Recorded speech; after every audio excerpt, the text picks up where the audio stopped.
A'udzu billahi minasyaitonir rajim. Bismillahirrahmanirrahim. Inna nahnu nuhyil mauta. Sesungguhnya kamilah yang menghidupkan yang mati. Wa naktubu, dan kami yang menulis atau mencatat ma qaddamu, apa yang telah mereka kerjakan, wa atharahum, dan bekas-bekas yang mereka tinggalkan, wa kulla syai'in, dan segala sesuatunya, ahsainahu, kami himpun, kami kumpulkan,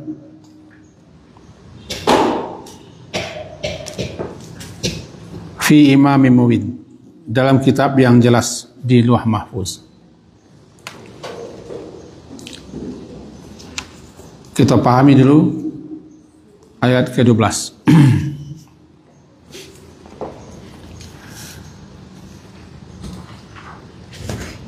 Inna nahnu,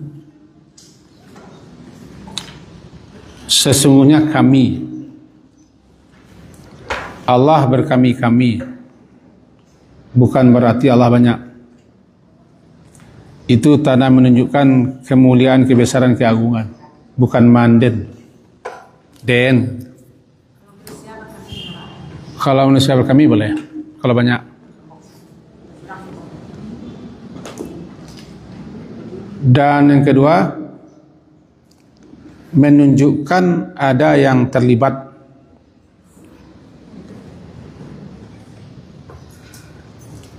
Jadi sesungguhnya kami Allah, dan siapa saja yang Allah perintah suruh ikut serta, kami namanya.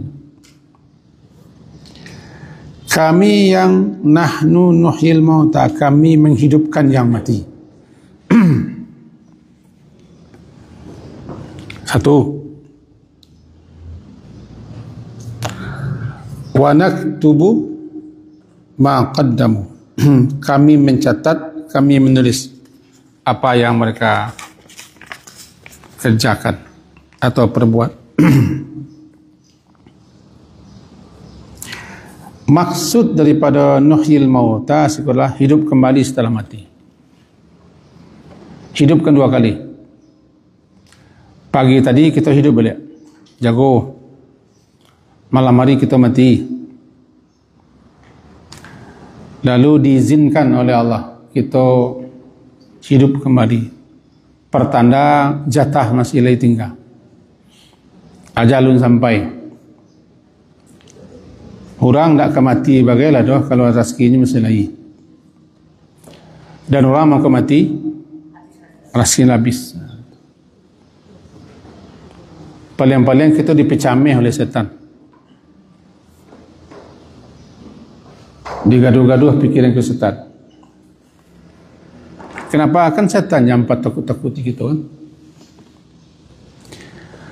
Hidup pertama, hidup di dunia. Mati pertama sebelum hidup di dunia.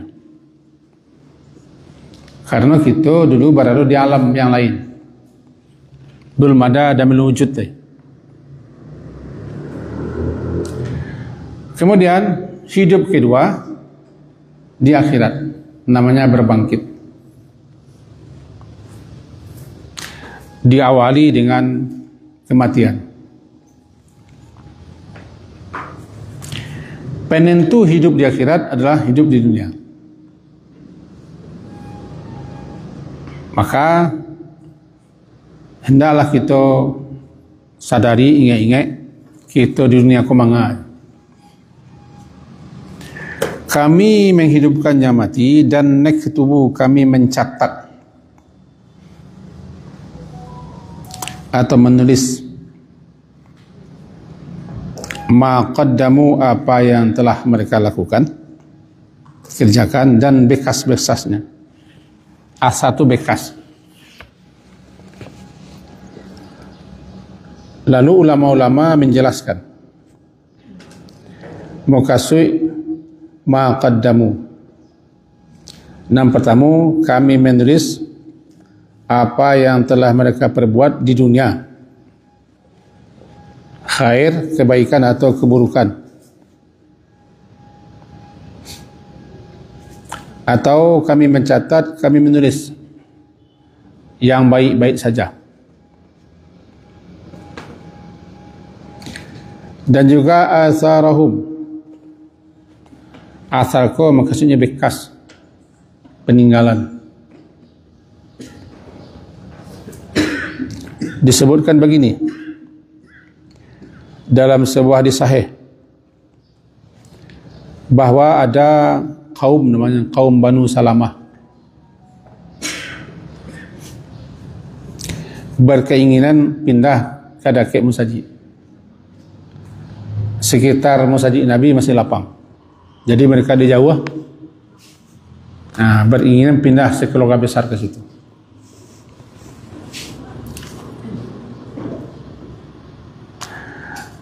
Rencana perpindahan mereka sampai ke Rasulullah. Fabalagha dzalika Rasulullah SAW. Lalu Nabi panggil mereka ko, kata Nabi, innahu balagani annakum turiduna an tantaqilu qurbal masjid.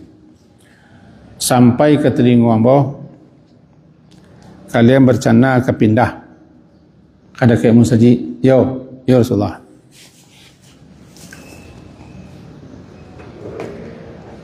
Karena jauh amat kami dari Musaji. Itulah sanya, tidak ada yang lain. Tak.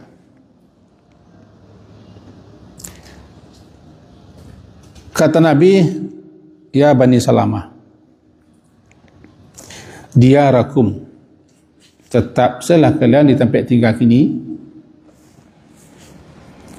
tuktab atharukum, jejak langkah kalian ke Musaji itu dicatat. Datang kau lah. Jangan pindah lu ke lelai. Ya supaya Dakik kami salat jinan selah. Bara langkah kaki kalian itu dihitung, dicatat, ditulis.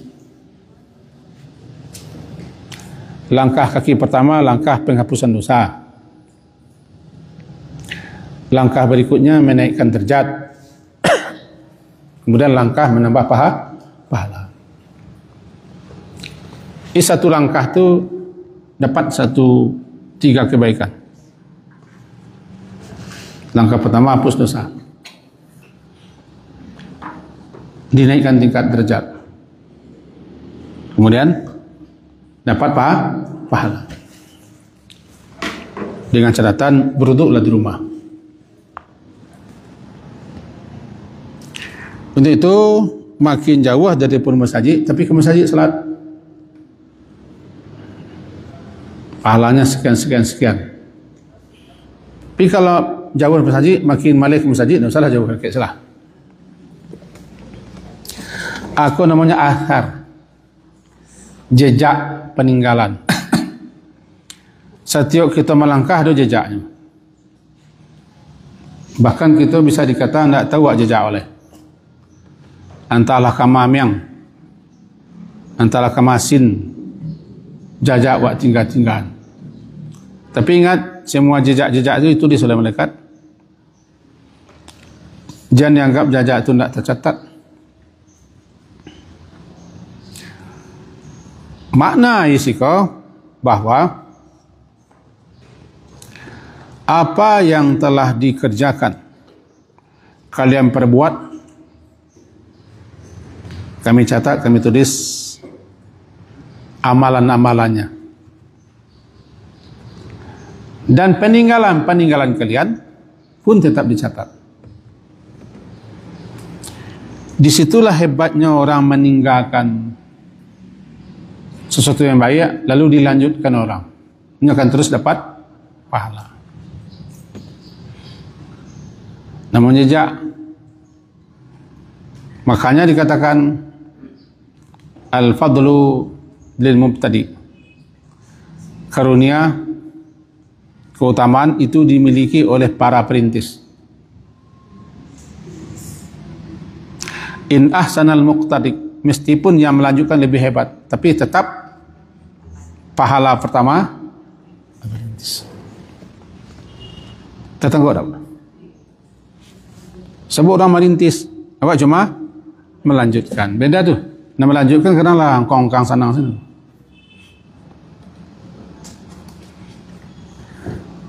Setiap orang memanfaatkan, memakai, memperguna apa yang dirintisnya, sebanyak itulah pahala kepada si perintis. Disebutkan dalam hadis Nabi, man sanna fil islami sunnatan hasanah, siapa yang merintis, mempelopori, mendahului suatu perbuatan yang baik di dalam Islam kau, kana lahu ajruha, dia akan memperoleh pahalanya, dan ajru man amila biha, dan pahala orang yang mengerjakannya, mengikutinya, mencontoh, menirunya setelah dia meninggal, tanpa mengurangi, bin gairi ayyankus, tanpa mengurangi pahala-pahala mereka-mereka yang mengikuti itu. Artinya masing-masing akan dapat pahala. Pahala perintis, pahala yang melanjutkan, dia berpahala tu. Karena lagi mempergunakan makainya. Tetapi pahala yang kedua-dua kau dapat diperintis. Di mana dapat perintis? Ini merintis. Orang tak bisa lagi bangga-bangga kau tak ada itu dah. Terus mengalir. Namanya rintisan yang baik. Tentu begitulah menjelek.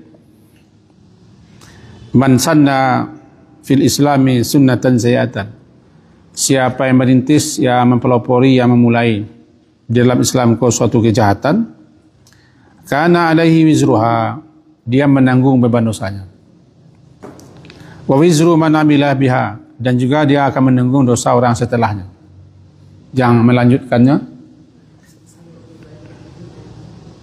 rintisan tadi, selama turun dapat dosa.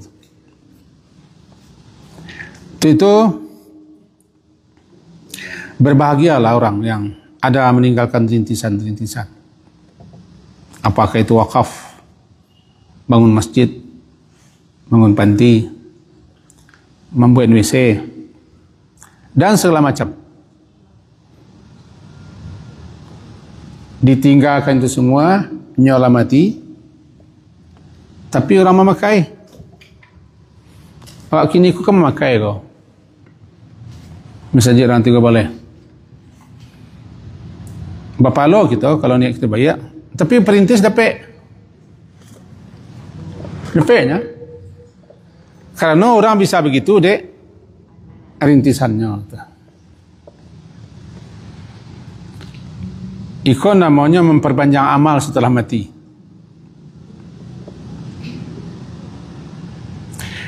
Kalau ikut jejak langkahnya ke masjid, ialah dapat pahala. Pahala melangkah jauh-jauh ke masjid. Cuman tentunya dapat pahala lain-lain. Sebabnya tidak rintisan dah. Ini jajak tapaknya. Tidak kamu kilo kami yang tapak antara kan. Secara umum, apapun kebaikan yang kita tinggalkan, selagi baik, ditiru orang, dicontoh orang, atau diambil alih orang, ini tidak bisa mengurangi pahala orang. Kalau kini kah dibangun suatu bangunan, lalu ditulislah nama di situ, gedung ini diwakafkan untuk ini.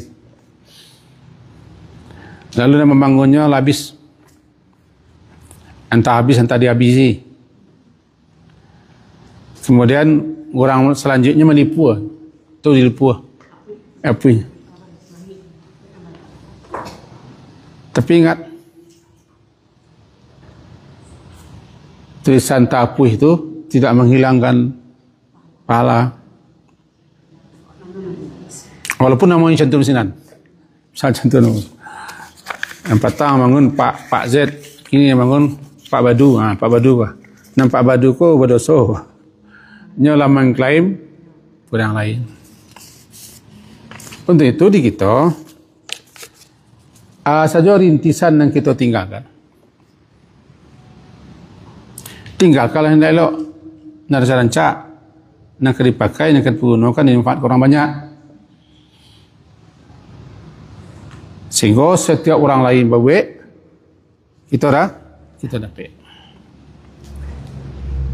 Kita tangkap kan? Kalau yang buruak-buruak, cepat berentas. Kenaknya terus mengalir. Biasanya. Taubatnya bagaimana? Taubatnya harus menghilangkan itu lagi.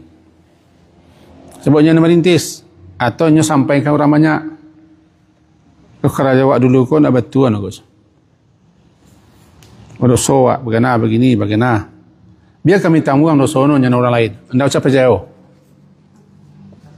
Karena dulu kita bersikari untuk bagaimana, begini. Hanya bersikari loh. Kalau dosa awak, biar kami tanggung dosa. Jangan percaya. Dosa tak bisa diagi-agikan. Pikir-pikir. Jadi lepaskan kesalahan kita balik, akui, kau salah, kami tak betul, kami terlanjur. Jangan ikuti. Dipunahkan nasihatnya. Kalau terjual ke lain tu bajolih, minta ampun soalnya. Itu cara men-stop aliran dosa. Itu aliran dosa. Ayat yang kita baca ini adalah jejak langkah. Jejak langkah kan dua. Jejak langkah sabana kaki. Jejak langkah perbuatan. Catat. Catat. Pentingnya kita beramal.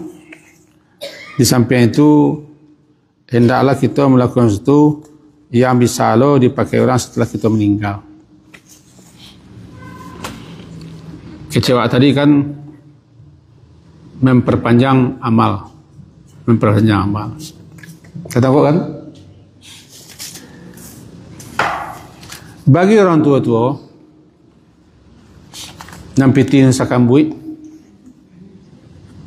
ameh nas ketidiang anaknya lah hurang mencadu Allahnya awak lah tua, tidak mungkin kita banyak beramal agihan agialah untuk lain, asal kau lain kau bertanggung jawab untuk melanjutkannya supaya pahalanya tapi itu tidak gampang, susah.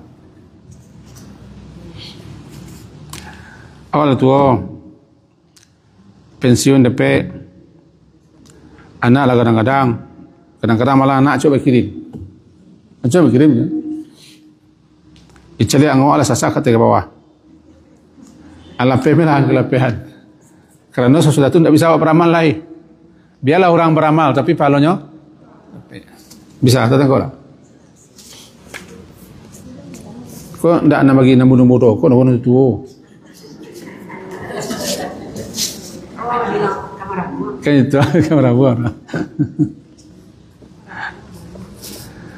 Namanya hidup kedua. Paham ke hidup kedua seakan-akan masih hidup. Celaka dan celakalah orang merintis nombor 2. Tidak dirubahnya. Contohnya nombor 2. Ibu ini lampau bampuk situ. Mangkurang lah matinya yang lampau bampuk ada jauh. Berarti orang ku mah mentransfer dosa dak palor.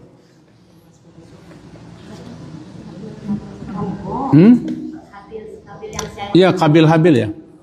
Sampai kini si Qabil menunggang dosa. Semua yang merintis pembunuhan pertama kali si Qabil.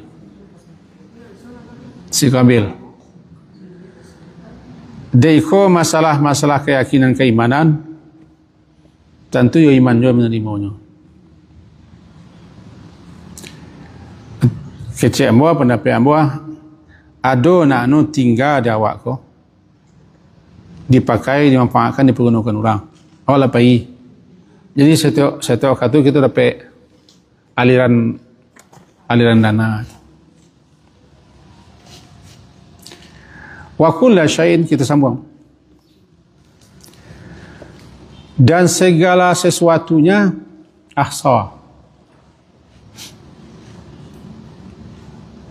ahsainahu fi imamin mubin. Kalau kullu syai'in itu satu Allahnya tanpa kecuali.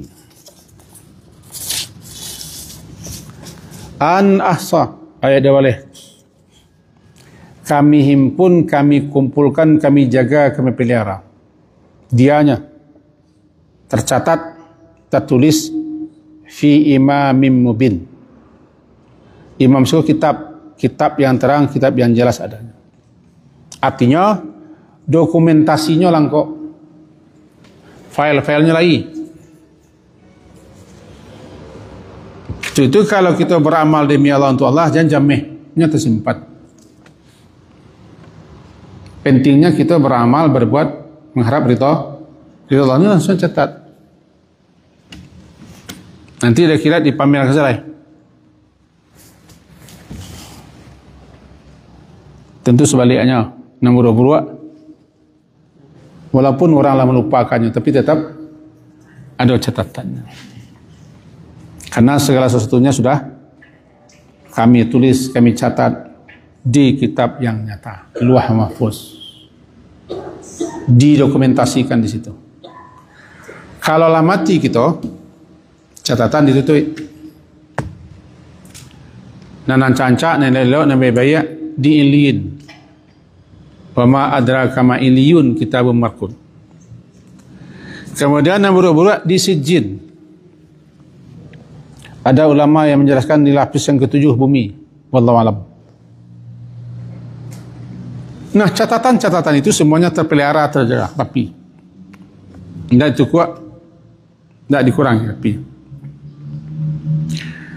Di hari kiamat kelak, tapeknya di mahsyar, di proses hisab, diberikan catatan. Catatan.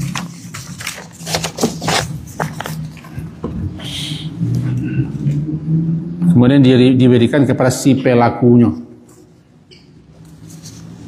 Ada yang kanan, ada yang kiri. Mudah-mudahan catatan kita di sebelah kanan. Amin. Jangan lupa, semuanya harus dikerjakan yang ikhlas. Ikhlas pembatal amal. Tidak perlu dibaca ikhlas tu. Kami ikhlas kepada Allah. Ya, siapa nanya.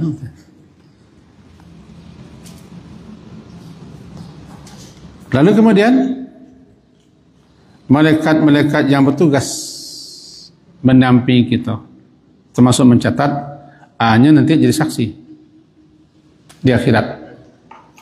Alaku atingkah, kan dicocokkan balik itu.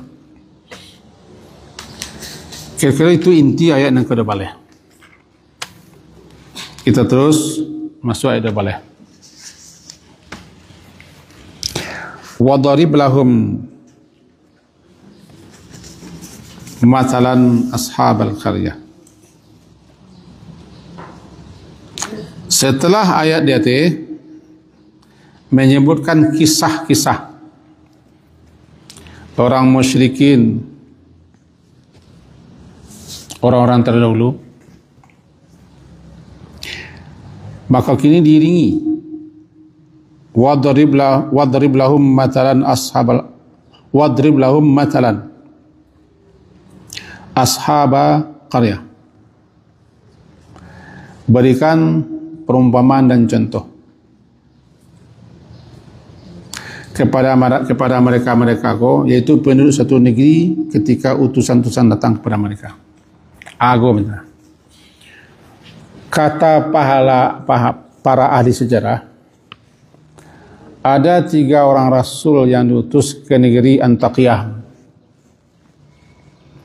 untuk bertugas mengajak, menyeru, mendakwah orang banyak. Dikirim yang pertama, ditolak, diingkari,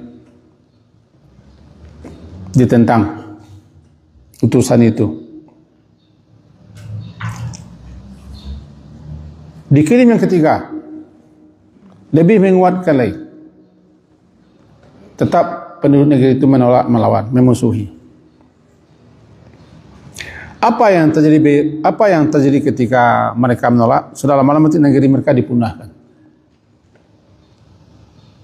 Maka dibacakan Nabi lah ayat kepada orang Quraisy yang parangai mereka, tingkah laku mereka, perbuatan mereka sama dengan kaum yang kedatangan 3 rasul. Diceritakan itu supaya orang-orang Makkah jangan sampai melakukan pekerjaan sama. Sebab nanti mereka akan disiksa, diazab. Bisa tertangkap? Halo? Bolang lihat di suatu negeri, orang negeri itu syirik, kafir, bangkang, segala macam. Dikirimlah utusan ke situ untuk berdakwah, mengajak, menyeru, menunjuki, mengajari masyarakat situ. Diperkuat dengan utusan berikutnya, tapi mereka tetap menolak, bahkan mengancam dengan membunuh dan segala macam. Kesudahannya negeri cukup hancur. Saat-saat merdeka turun ayat Yasin kepada Nabi Muhammad, dibaca oleh orang banyak. Sebab perangai orang banyak aku sama dengan negeri yang kedatangan tiga rasul. Itu makanya lahum sika wadrib lahum. Wadrib lahum, buatlah suatu perumpamaan bagi mereka Syiah, orang Quraisy kafir. Berikan suatu perumpamaan lahum kepada mereka ke orang-orang kafir Quraisy, karena mereka sedang bermusuhan hebat dengan Nabi, melecehkan, menghina, mengolok-olok, mengobok-obok ajaran Nabi. Sahabat-sahabat beliau dia nanya disisa. Bacakan kepada mereka kau ya Muhammad.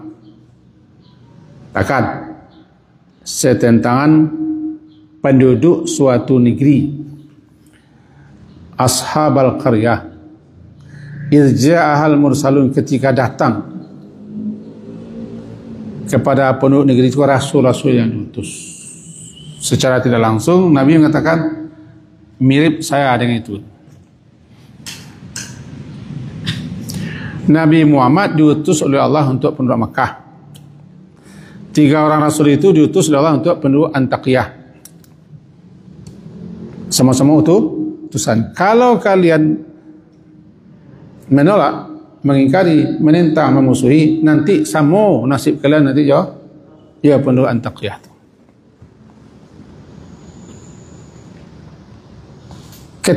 Ketika datang kepada penduduk negeri itu mursalun, orang-orang yang diutus Rasul. Bisa kata tuan?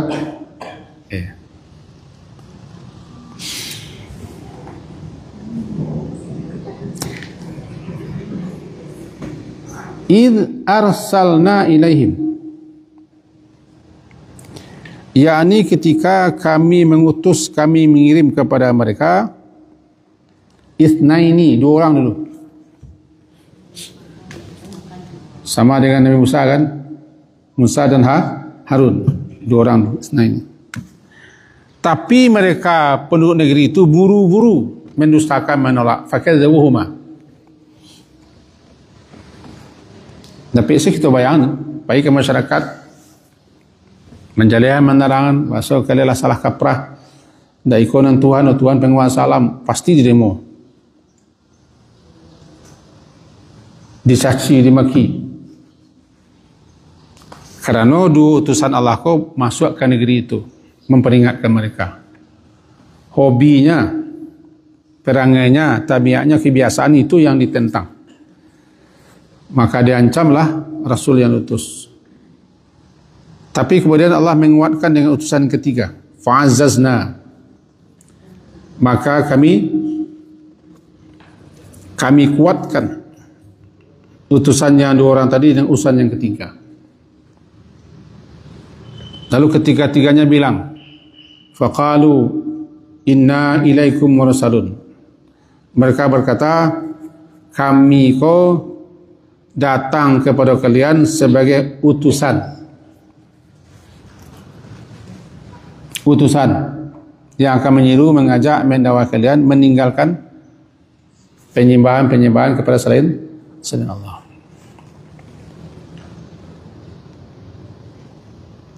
Kata mereka, qalu ma antum illa basyarun misluna. Ma antum, tidaklah kamu itu melainkan bashar, manusia seperti kami. Nan bashar ko sosok.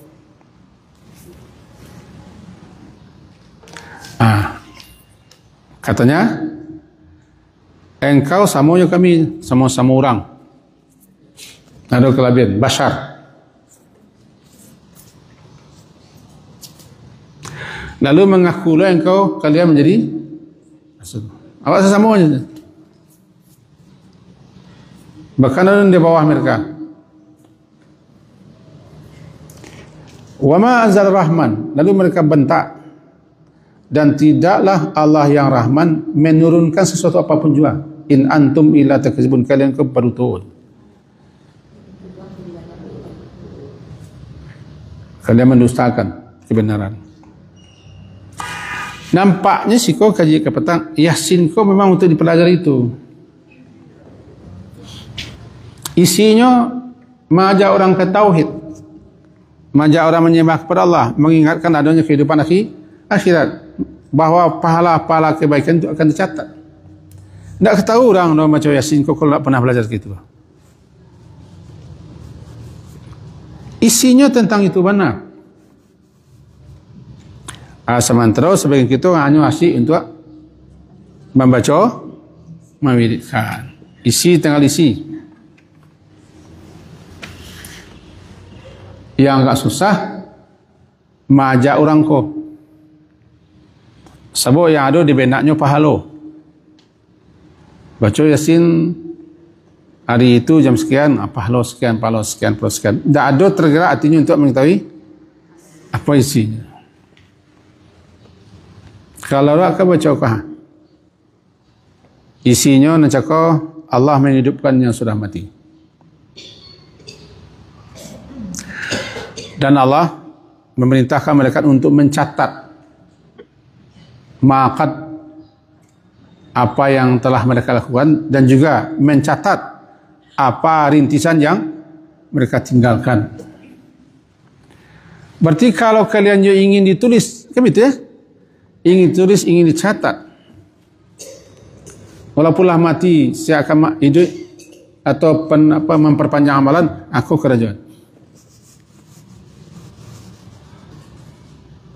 Kata Rasulullah ke Banu Salamah, di sini sajalah tinggal, kau jauh-jauh lah. Tapi di sini yang kalian tinggal itulah makanya pahala makin bertambah. Lebih-lebih orang jauh aku biasanya cepat datang. Nak dekat datang juga.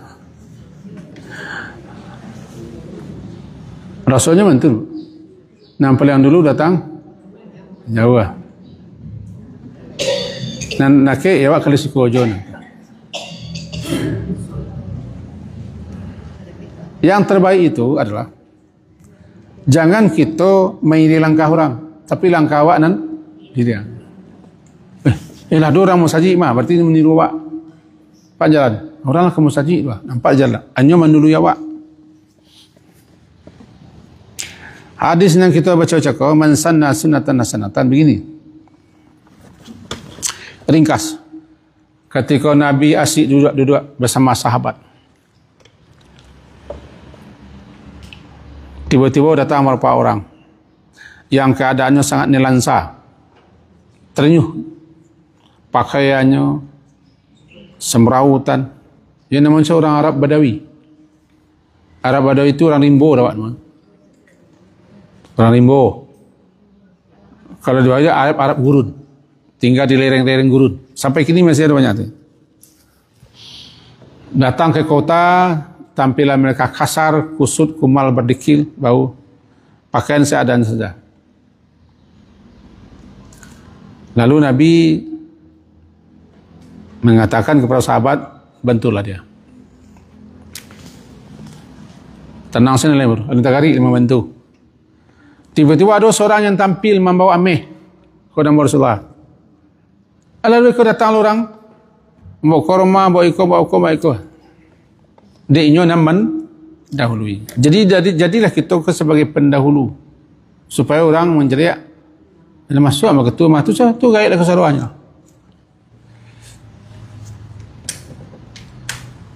Dengan cara begitu, orang yang paling dahulu satu pahalanya tidak sama dengan orang yang kemudian.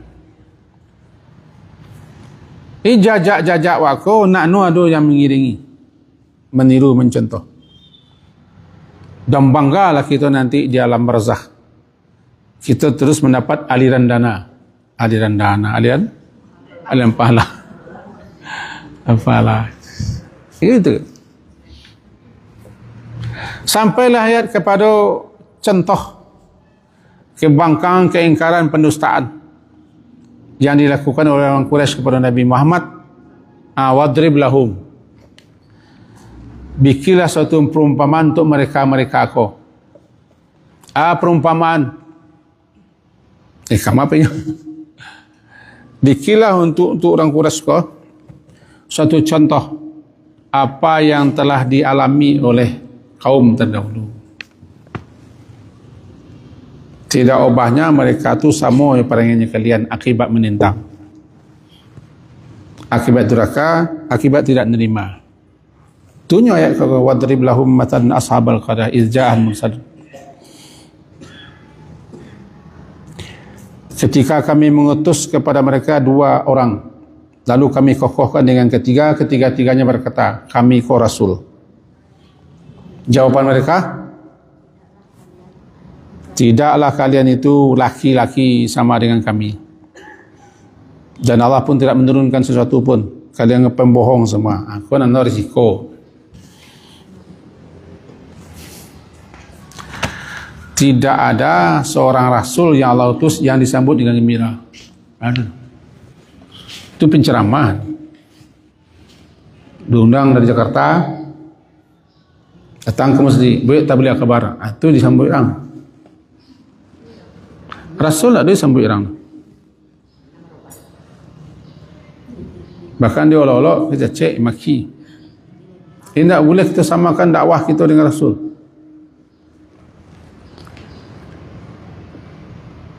Bermula dengan Nabi Nuh, dicaci maki oleh kaumnya. Gambaran ketika itu, Nabi Nuh hanya seorang diri, lawannya masyarakat. Karena dalam sejarah tercatat, satu-satunya manusia yang normal ketika itu Nabi Nuh, sehat akalnya. Normal itu bukan berarti cadian, masih sehat akalnya. Beriman kepada Allah sebanyak itu. Beliau lah angkat Allah jadi Rasul. Lalu beliau memulai dakwah itu. Betapa orang membuat nyembuik pakai keramu ngau bingin sini macam ni bingin anak itu ditentang, ada yang dibunuh, ada yang diusir, ada yang lari seorang Nabi Yunus. Nabi Yunus kan lari saya dah tahan lah. Kira begitu. Jadi sambutan kepada Rasul itu tidak baik. Seperti itu Rasulullah bicarakan ayat kau kepada orang Makkah. Parangai kalian sama je parangai negari terdahulu. Tidak disambut panggilannya, seruannya. Padahal dia mengajak ke jalan yang lurus. Tengok bu, bedanya yo tabligh kabar itu. Kalau Rasulnya datang, dilawan, ditendang, dimusuhi, dicaci maki, bahkan diajak perang. Ijam bilang-bilang lo awakku sama ya Rasulullah. Awak badawah kian kembali nak amu sama. Beda ya. Mari kita lanjut.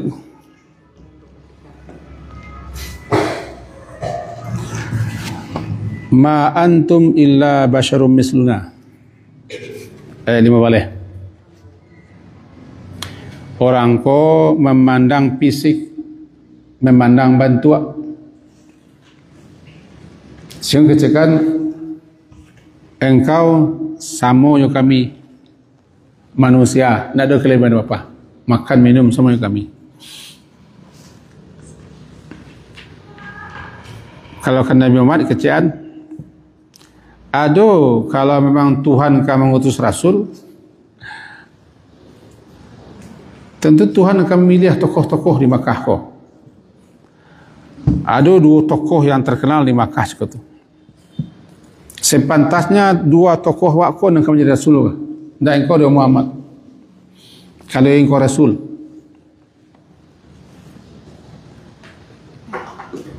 Tokoh-tokoh ada 2 orang yang terkenal.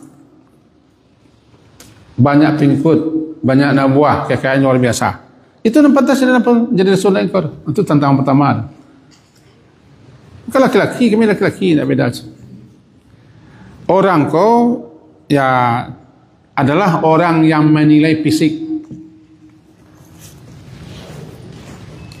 Kata Ali, unzur maqala la tanzur man qala. Tengoklah, pelajarilah apa yang diajarkannya, apa yang disampaikannya. Jangan tengok, jangan perhatian orang yang menyampaikannya.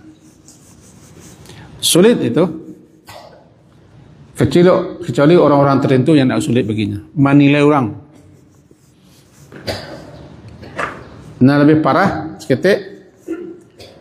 Saya ngaji berapa sanu lah tentu doa isi kaji. Ada orang mengaji lah isi kaji lah jadi kan hebat. Nah jadi ada kamar kaji itu dulunya.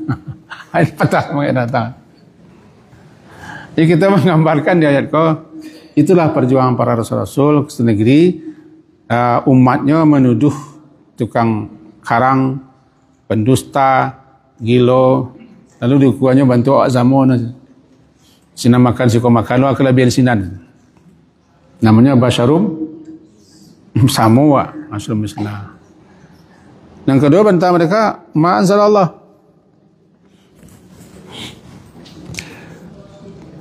Wa ma anzalar rahmanu.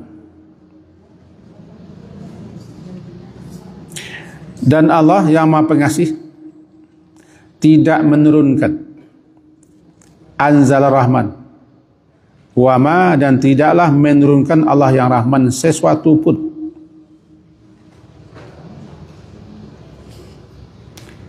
tentang kedatangan kalian, tentang ajaran yang kalian bawa.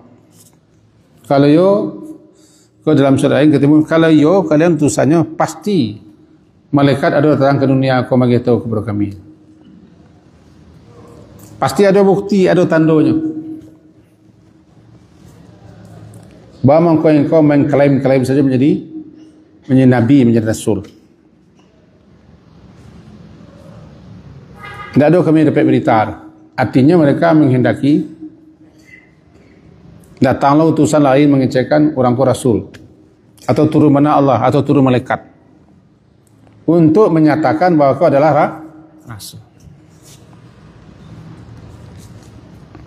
Nah, masyarakat Namudeko sabananya melak-elak. Tidak mahu mengakui kebenaran, tidak mahu menerima kebenaran. Sombong namanya. Ketakutan mereka kehilangan apa yang mereka miliki. Umumnya orang-orang yang tidak mau menerima itu tokoh-tokoh, pemimpin-pemimpin, orang-orang pengaruh. Kenapa? Nyot takut kehilangan pengaruhnya, ketokohannya. Sehingga kalau ada orang rasul-rasul akan menggesernya, dimusuhnya, dikucilkannya, atau dibuatnya berita-berita untuk menyalahkan. Sebab takut kalau digoyang. Ini faktor yang paling banyak juru dakwah atau rasul-rasul ko ditolak oleh para raja-raja, para orang kaya. Mereka ko ketakutan kehilangan apa yang ada di mereka. Kita contoh jadi dulu negara di zaman Nabi Muhammad ada dua negara superpower penguasa dunia. Pertama Romawi di Eroppa, kemudian Persia di Asia. Kalau model kepatangku Amerika dan Soviet mah dua kok. Ketika terjadi namanya perjanjian Hudaibiyah, perjanjian Hudaibiyah, Nabi dilarang masuk kota Mekah oleh penduduk Quraisy Mekah. Padahal Nabi lah berangkat sebanyak 1.400, dilarang, mereka ingin perang. Nah, terjadilah namanya perjanjian Hudaibiyah bahwa tidak serang menyerang. Di masa perjanjian itu, Nabi balik ke Madinah, beliau kirimlah surat-surat kepada raja-raja di Arab sampai ke Eropah, sampai ke Mesir, sampai ke Heraklius. Heraklius itu kaisar yang menguasai Eropah. Bahkan ke Mesir Herakliusnya. Tertariknya dengan surat Nabi. Tentu saja tidak Nabi surat. Nabi tidak menulis kan? Isinya, ajakan seruannya. Lalu di Romawi itu diperintahkan kepada para intel, cari ada nak orang-orang Arab kasih kau menggalih ke negara Wakko. Kalau ada, bawa kasih kau. Kami saya mencarinya. Sebab warna orang Eropah berlain dengan orang Arab saja. Bertamulah, dibawa ke sana. Sang kaisar menanyakan pribadi Nabi Muhammad. Kalian kan orang kampungannya, yo. Kau ada nama kamu jadi Nabi ya? Banyak penang kalian. Jujurlah pengajian. Yang pada musuh Nabi itu. Secara jujur mengecam bagaimana begini begitu. Lalu dapat pengakuan itu ada ketertarikan Heraklius untuk masuk Islam. Tapi tiba penasihatnya. Kalau wasawatnya, tuanku, kalau tuanku ingin mengikuti ajaran Muhammad tu, ingat tuanku, rakyat tuanku semuanya Kristiani. Ingat tu. Jangan-jangan nanti tuanku bagaimana begini, tak jadinya menerima, tak jadi masuk Islam. Ketakutan, kehilangan kekuasaan, kehilangan jabatan, risikonya itu. Sampai zaman kini orang kalau masuk Islam, tokoh-tokoh tertentu akuinya kadang-kadang ancaman keluarga, diputuskan biaya. Tapi kalau orang sudah tekad, tidak peduli dia. Begitulah makanya surah Yasin ko turun di Makkah. Karena dia bicara tentang orang Quraisy, bicara tentang keimanan akidah mereka. Maka paslah suasananya apa yang dialami Nabi dengan apa yang terjadi dalam Quraisy. Kalau kita balik ke awal surat gitu tuh. Yasin Wal Qur'anil Hakim innaka laminal mursalin. Kenapa begitu? Karena Rasulullah dituduh sehingga beliau agak goyang, gilo, tukang cerita, tukang ajaran, tukang syair, ahli sihir, agak bergoncang. Turun ayat Yasin Wal Qur'anil Hakim, innaka, sesungguhnya engkau ya Muhammad termasuk Rasul. Itu untuk meneguhkan, mengokohkan Nabi Muhammad, Rasul yang diutus untuk menyeru, untuk mengajak kaummu. Rupanya kaummu begini. Maka dikisah kalaulah dalam Yasin itu kaum yang menolak utusan. Kabarnya ustaz Matiko dibunuh ketiga-tiganya. Akhirnya negeri itu sengsara. Lalu apa butir-butir dan dapat kita ambil semua? Tentu ada butir-butir hikmah. Yang perlu kita kanak-kanak bahawa semua ayat-ayat firman Allah mengandung petunjuk. Karena judulnya adalah hudan. Setiap ayat, setiap surah yang kita baca ada pedoman-pedoman. Ada petunjuk-petunjuk.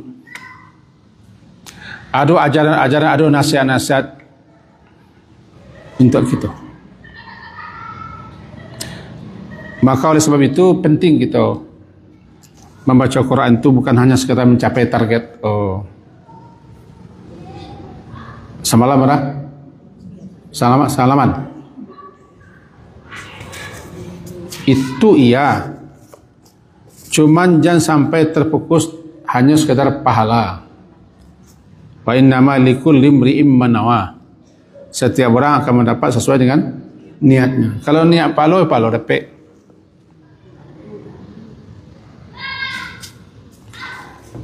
Arahkan pula lah di samping membaca cari pahala untuk mengetahui isinya. Kalau bisa suranglah. Kalau tidak bisa surang mula. Bagaimana kandungan isi ayat yang dibaca? Karena tidak satu pun ayat Al-Quran yang tidak mengandung petunjuk. Cuman kita umat Nabi Muhammad lah yang tidak serius mempelajari petunjuknya. Bara orang banyaknya masuk Islam. Satu hari ada rupanya mereka ke Islam setelah dipelajarinya Al-Quran. Ada yang meneliti sekali lama, akhirnya Islamnya. Dia bukan mendengarkan orang tilawah, tapi membaca Al-Quran dalam bahasa Inggris. Semuanya. Jarang kita temui berita lantaran orang bertilawah lalu ada yang masuk Islam, jarang. Di putaran kasih mengaji Imam Besar Makkah itu langsung orang masuk Islam. Mereka masuk Islam itu lantaran membaca kitab. Malah tahu mereka ada fadilah-fadilah kayak sekolah adalah. Dan jadinya ingin tahu isi Al-Quran. Dan suku pakai fadilah itu adalah kurang awak dan co menggalih ya Allah. Kalau baca ko baralah bono, bara pahalanya, bara ganjarannya gitu kan. Itu kan bisnis namanya itu. Pahala itu ibu-ibu bapak sekedar untuk mendorong, motivasi, semangat pak. Itu akibatnya Yasin. Dia bertebalo hadis-hadis tentang keutamaan Yasin, bagaimana begini. Yasin senang baca orang.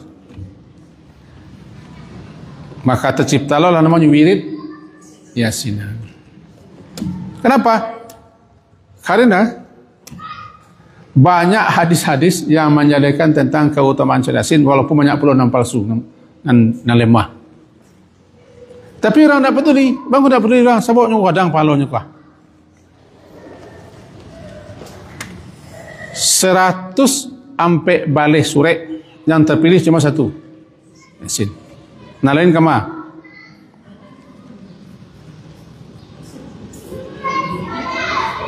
Ulang dia. 100 sampai balik surek Al-Quran. Al-Fatihah ujungnya An-Nas. Dan terpilih Yasin. Nah lain tak baca. Nah lain tak dipelajari. Nah lain tak apa nak direnungkan.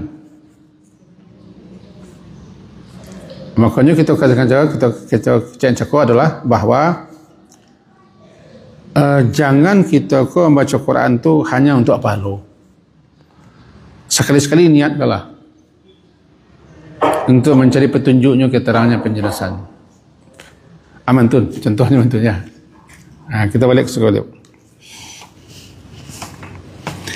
Jawaban daripada masyarakat tadi adalah ma antum illa bashar.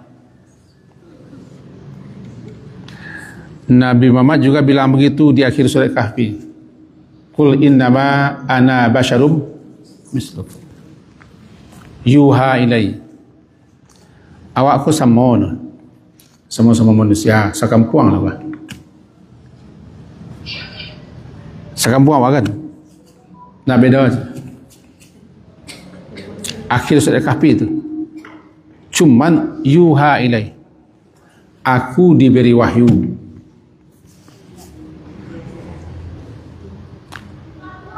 Bahwasanya tiada yang berhak disembah melainkan Allah. Diberi wahyu.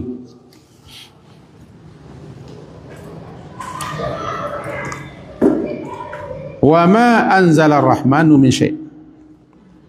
Kita jepit tadi balik. Dan tidaklah anzala menurunkan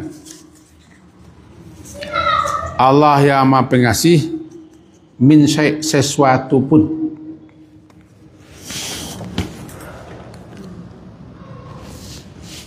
Petunjuk, keterangan, penjelasan bahawa kalian itu memang Rasul. Anak no turun pengumuman, turun SK pemberitahuan nama dua ko dan kalimat tiga ko kalian Rasul. Dalam surah Al-Furqan nampak gambaran seperti itu. Gambarnya kalau kalian Rasul nak no datang, minimal datang malaikat beritahu ke kami. Masih anu kuah.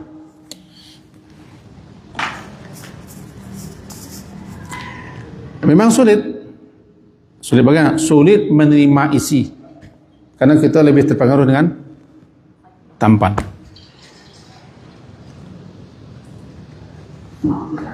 Perhatikanlah, renungkanlah, cernalah anan dikeciannya, bukan orang yang mengejar dicerna.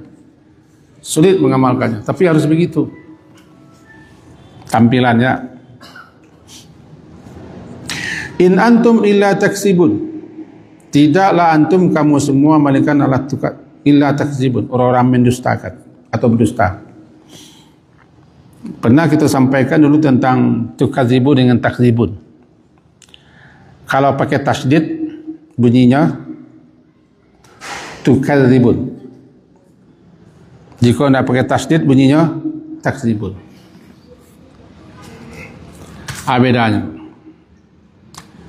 Kalau pakai tasydid kadzdzaba yukadzibu, itu penyampaian orang lain tidak kita terima. Kita dustakan mereka. Mendustakan. Ana disampaikan, ana diberitakan. Tapi kalau tidak pakai tasdid, tidak pakai tasdid, takzibun, berduto. Pelakunya itu. Kalian berduto. Kalau cewek itu kazibun, yang kalian sampaikan itu tidak percaya kami. Semua Rasul hampir semuanya dituduh dengan pendusta. Rasul pertama yang mula-mula dituduh dusta itu Nabi Nuh. Bininya menuduh dusta. Bahkan bininya nan mengecewakan suami Nuh. Silakan baca sejarah. Satu saat Nabi Yunus pergi, bini Nuh pergi lah. Di orang berkumpul, Nabi Nuh tagak di situ untuk menyampaikan. Kecek bininya, suami mau kau jangan lagi low. Mau ke bini Nuh lah, jalan dah bodoh. Nabi Nuh, tambah anak. Nampaknya kadang-kadang para rasul ko sebagian keluarganya lah yang menentang. Nabi Ibrahim bapaknya, Nabi Muhammad pamannya, Abu Lahab cek, Abu Talib cek.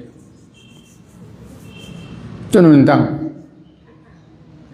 Dituduh gila, ahli sihir, ahli syair, pendongeng. Bagi orang-orang yang akan berdakwah, yang akan menyampaikan kebenaran, menunjuk ajaran orang, harus siap menerima risiko. Bedanya, Nabi berdakwah kepada orang kafir. Orang alun tahu lagi kebenaran Islam. Kalau ulama-ulama kita berdakwah kepada masyarakat. Beda tu. Tentu tantangannya oleh lebih Rasul. Maka juru-juru dakwah, dia juga harus siap. Kadang-kadang orang lari, kadang-kadang tak pada orang, kadang-kadang cemeh orang. Sebab semenjak Rasul dulu lah begitu jauh dah. Nampak yang nomor satu melawan itu adalah tokoh-tokoh, pemimpin-pemimpin, penguasa-penguasa, orang yang punya status. Kenapa? Mereka takut kehilangan pengaruh.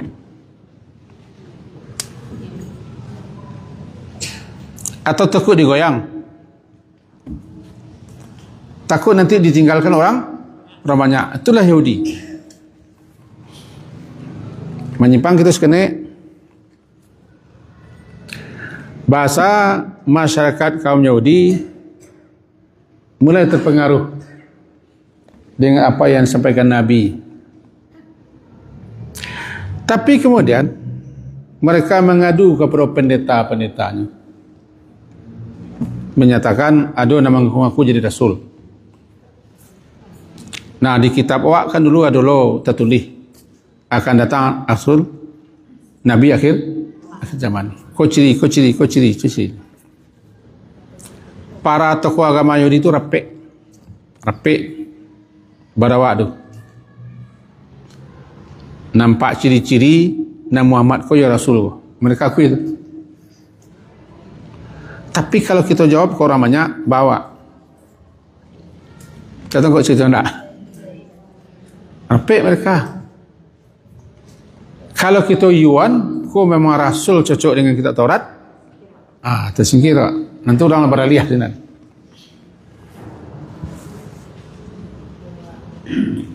Indah kita yuan kerana itu. Lalu mereka beranilah mengubah isi Taurat tu. Kalau ciri-ciri Nabi Muhammad kau begini, begitu, hanya ubah ciri-cirinya tu. Lalu sampaikan ke orang banyak. Memang ada Rasul terakhir, Nabi terakhir akan tiba, tidak ikut orang loh, melain ciri-cirinya. Nyobek saya ciri-ciri seorang.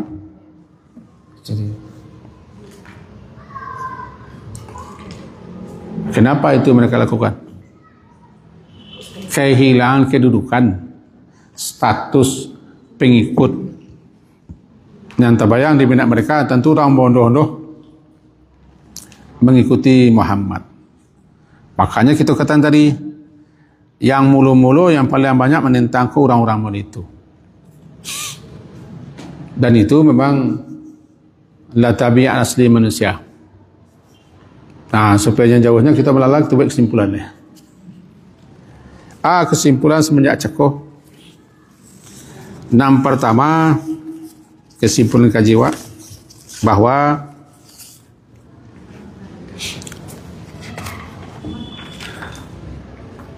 Allah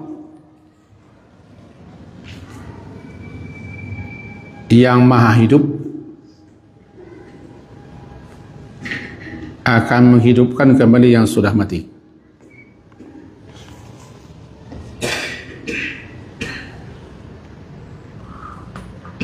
Untuk ditanya, dihisap, lalu diberi balasan. Ditanya atau minta pertanggungjawaban, dihisap, lalu diberi balasan. Satu. Yang kedua, dimintai pertanggungjawaban, lalu diberi balasan. Yang kedua,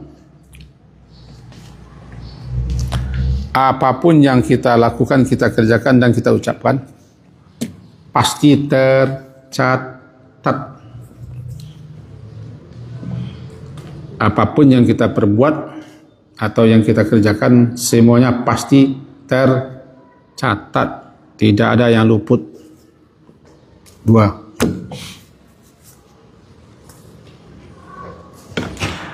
termasuk jejak langkah, rintisan-rintisan Dua. Yang ketiga, terserah salah bagi nombor dua. Nombor dua salah. Nombor lagi ke? Ketiga boleh kan? Semua yang berlaku, yang terjadi, baiklah sedang akan tersimpan rapi, tercatat di Lauh Mahfuz. Alhamdulillah. Semua juga bu. Semua yang ada, yang berlaku, yang terjadi, semuanya sudah tercatat. Itu wajib kita imani. Tidak akan meleset dah. Cuma kita kan tidak tahu. Lauh Mahfuz itu tempat menyimpan data-data, pusat data lah. Semua data ada di situ. Sampai data nanti ke akhirat, saya nak masuk surga, saya masuk neraka. Allah sudah tetapkan itu. Itu yang ketiga. Yang keempat,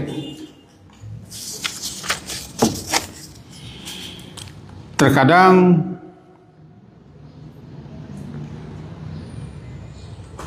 Nabi memberikan berbagai macam perumpamaan, memberikan beberapa perumpamaan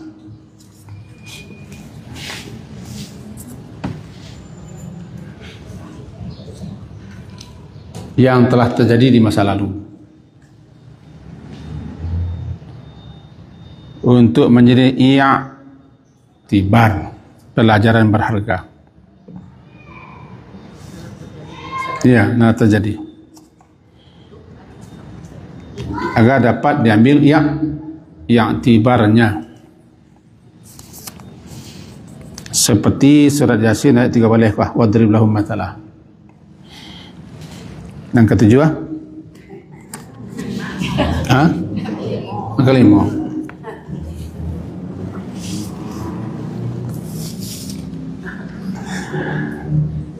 tidak ada satu negeri pun yang tidak ada rasulnya. Setiap negeri ada rasulnya, minimal nabi.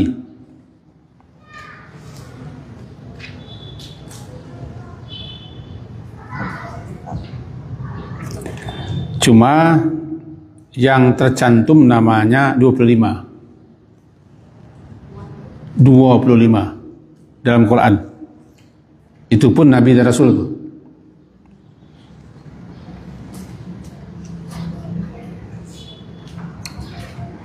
Oleh sebab itu tidak ada bantahan nanti di akhirat. Kami nak menengah, kami nak tahu, sebab setiap kaum ada orang Rasul. Sampai diutusnya Rasul terakhir Nabi Muhammad, asal itu tidak ada lah habis.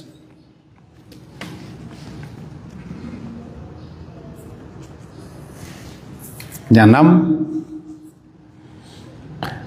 setiap rasul umumnya ditentang, dilawan, dimusuhi oleh masyarakat sendiri.